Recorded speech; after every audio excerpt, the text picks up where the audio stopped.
آیت نمبر 6 اور 7 سورۃ البقرہ کی، ان دو آیات مبارکہ میں اللہ تبارک و تعالیٰ نے کافروں کی بارے میں بتلایا ہے کہ وہ کافر جو کہ ایمان نہیں لائے، جن کے دلوں پر کانوں پر مہر لگا دی ہے اللہ تعالیٰ نے اور ان کی آنکھوں پہ پردہ ڈال دیا ہے، ان کے لیے بڑا دردناک عذاب ہے۔ ایسے کافروں کو آپ ڈرائیں یا نہ ڈرائیں، وہ ایمان نہیں لائیں گے۔ نبی پاک صلی اللہ علیہ وسلم کے دور میں جب آپ صلی اللہ علیہ وسلم کی بعثت ہوتی ہے، آپ تمام انسانوں کو جو اس وقت مسلمان نہیں تھے دین کی دعوت دیتے ہیں اور وہ اسلام قبول کرتے چلے جاتے ہیں، یوں ادارہ اسلام وسیع ہوتا ہے اور مسلمانوں کی ایک بڑی تعداد دین میں اسلام میں داخل ہو جاتی ہے۔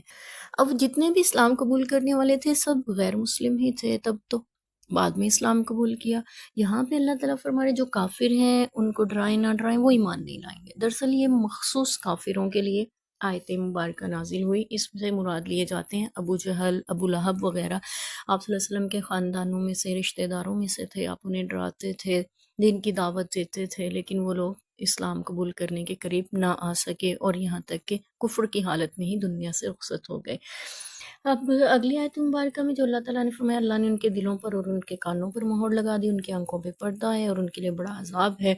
اللہ تبارک و تعالیٰ دلوں پر مہر کب لگاتے ہیں؟ پہلے تو ہم کافروں کی بات کر لیتے ہیں۔ کافروں کے دلوں پر مہر تب لگتی ہے تفاسیر کے مطابق کہ جب کوئی کافر دین اسلام کو سمجھ لے، دین کی دعوت اس تک پہنچے اور اس کو پتہ بھی چل جائے واقعی حق ہے، اس کے باوجود وہ اس کو جھٹلائے، تو پھر ایسے کافروں کے دلوں پر مہر لگا دی جاتی ہے، پھر انہیں ہدایت نصیب نہیں ہو سکتی، ایسے کافروں کے دلوں پہ مہر لگا دی جاتی ہے۔ دوسری بات یہ ہے کہ اللہ تبارک و تعالیٰ نے یہاں پہ ارشاد فرمایا ہے کہ اللہ نے مہر لگا دی ان کے دلوں پر اور کانوں پر، اور آنکھوں پر پردہ ہے۔ دل اور کان پر اللہ نے مہر لگانے کا ذکر فرمایا اور آنکھ پہ پردہ ڈالنے کا، دو الگ الگ چیزیں ہیں۔ تو یہاں اس سے مراد یہ لیا جاتا ہے کہ دل جو ہوتے ہیں وہ چونکہ ان کے اوپر مہر لگا دی جاتی ہے، جب کسی چیز کو بند کر کے مہر لگا دی جائے، جیسے کوئی پرانے زمانے میں خط بھیجتے تھے، آج کے دور میں بھی، تو اس کو پھر کوئی کھول نہیں سکتا، تو اس نسبت سے وہ مہر لگا دی جاتی ہے، یہ اب کھل نہیں سکتے ہدایت کے لیے۔ یہ کان اب سنیں گے تو سب کچھ پوری دنیا کی باتیں، لیکن ہدایت قبول کرنے کے لیے نہیں کھولا جا سکتا ان کو، اور ان کی آنکھوں پر پردہ ایسا ڈال دیا جاتا ہے کہ وہ حق کو دیکھتے ہوئے بھی اس کو قبول کرنے سے قاصر رہتے ہیں۔ ایسے کافر اللہ نے ان کے لیے بڑا عذاب تیار کر رکھا ہے، استغفر اللہ۔ ایک تو مطلب یہ، دوسرا یہ ہے کہ کسی پہ مہر لگا دی جاتی تھی پرانے زمانوں میں، ایسا ہوتا تھا کہ جو غلام ہوتے تھے ان کی گردن پہ یا ان کے کسی مخصوص جسم کے حصے پہ مہر لگا دی جاتی تھی کہ یہ فلاں شخص کا غلام ہے، اس کے نام کی بنی ہوئی لوہے کی مہر سے اس کو کند کر دیا جاتا تھا، جیسا کہ آج کل ٹیٹوز بنوائے جاتے ہیں، اس طرح سے یعنی مہر لگا دی جاتی تھی۔ تو یہاں پہ یہ مراد بھی لیا جا سکتا ہے کہ اللہ تبارک و تعالیٰ نے ان کے اوپر کفر کی مہر لگا دی ہے، ان کے دلوں پر بھی، ان کے کانوں پر بھی، اور ان کی آنکھوں پہ ایسا پردہ ڈال دیا کہ وہ حق کو دیکھنے سے قاصر ہیں، اور دل ان کے حق سمجھنے سے قاصر ہیں، ان کو کوئی حق سمجھا نہیں سکتا، اور کانوں میں ان کے کوئی حق کی بات سنائی دینے کے باوجود ان کو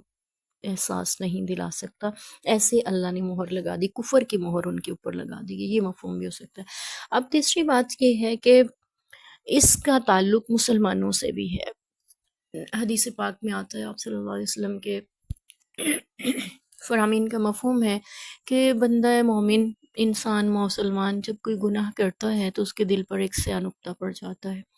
اگر وہ توبہ کر لے تو اللہ تعالیٰ اس سیاہ نقطے کو دھو دیتے ہیں، صاف کر دیتے ہیں، یعنی توبہ کے آنسو، ندامت کے آنسو اور کی ہوئی توبہ انسان کے بدن کو، اس کی روح کو پاک کر دیتے ہیں۔ روح جسے کہتے ہیں روح کا غسل ہے توبہ اور آنسو، ندامت کے آنسو روح کا غسل ہے۔ تو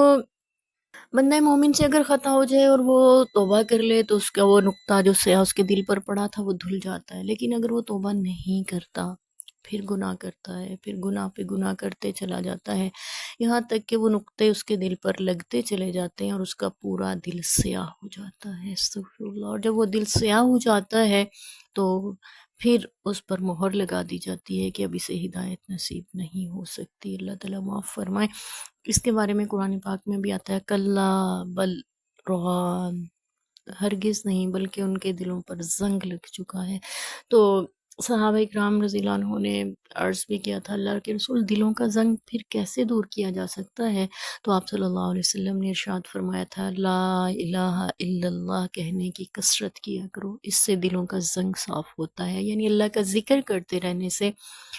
انسان کو اپنے ایمان کی تجدید کرتے رہنے سے دلوں کا زنگ صاف ہوتا ہے، میل کچیل دھلتا ہے۔ اللہ تعالیٰ ہمیں توبہ کرتے رہنے والا بنائے، ہمارے دلوں کو پاک صاف رکھنے والا بنا دے، اور ہمیں گناہوں سے بچنے کی توفیق